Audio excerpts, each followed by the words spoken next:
ನಮ್ಮೆಲ್ಲರ ಹಿರಿಯರು ಮಾರ್ಗದರ್ಶಕರು, ರಾಜ್ಯ ಕಂಡಂತ ಒಬ್ಬ ಧೀಮಂತ ನಾಯಕ, ನೇರ ನುಡಿಯ ಒಬ್ಬ ಜನಪರವಾಗಿರುವಂಥ ನಾಯಕರು, ಹಿರಿಯರಾದಂಥ ಭೀಮಣ್ಣ ಖಂಡ್ರೆ ಅವರು ಸುದೀರ್ಘವಾಗಿ ಸಾರ್ವಜನಿಕ ಜೀವನದಲ್ಲಿದ್ದಾರೆ. ಅವರು ವಿಧಾನಸಭೆಯಲ್ಲಿ ಅವತ್ತಿನ ಹೈದರಾಬಾದ್ ಕರ್ನಾಟಕದ ಧ್ವನಿಯಾಗಿ ನಿರಂತರವಾಗಿ ಹೋರಾಟವನ್ನು ಮಾಡಿದವರು. ಅವ್ರ ಜೀವನ ಉದ್ದಕ್ಕೂ ಅಧಿಕಾರದಲ್ಲಿ ಇರುವ ಅವಧಿ ಭಾಳ ಕಡಿಮೆ, ಹೋರಾಟದ ಅವಧಿ ಜಾಸ್ತಿ. ಎಲ್ಲ ವಿಚಾರದಲ್ಲಿ ಭಾಳ ಸ್ಪಷ್ಟತೆ ಇತ್ತು. ಅವರು ಏಕಾಂಗಿ ಆದರೂ ಹೋರಾಟ ಮಾಡುವಂಥ ಪ್ರವೃತ್ತಿಯನ್ನು ಅವರೆಲ್ಲ ತೋರಿಸಿದರು.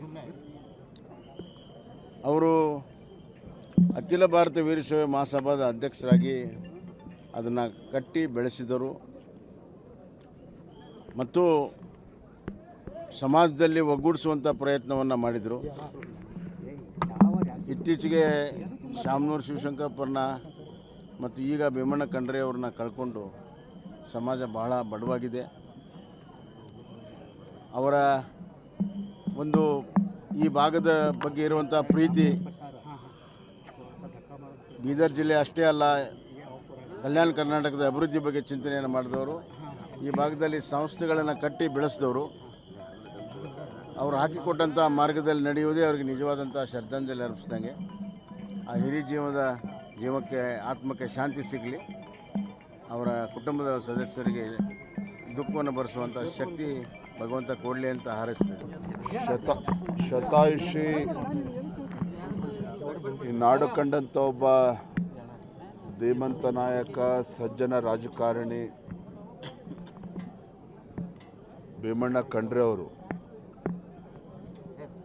4 ಬಾರಿ ಶಾಸಕರಾಗಿ, ವಿಧಾನ ಪರಿಷತ್ ಸದಸ್ಯರಾಗಿ, ಸಚಿವರಾಗಿ ತಮ್ಮದೇ ಆದಂಥ ಒಂದು ಕೊಡುಗೆಯನ್ನು ಈ ನಾಡಿಗೆ ನೀಡಿದ್ದಾರೆ. ವಿಶೇಷವಾಗಿ ಹೈದರಾಬಾದ್ ಕರ್ನಾಟಕ, ಕಲ್ಯಾಣ ಕರ್ನಾಟಕ ಅಂತ ನಾವು ಕರಿತೇವೆ, ಒಂದು ಅಭಿವೃದ್ಧಿಗೆ ಅವರದೇ ಸಾಕಷ್ಟು ಶ್ರಮವನ್ನು ವಹಿಸಿದ್ದಾರೆ.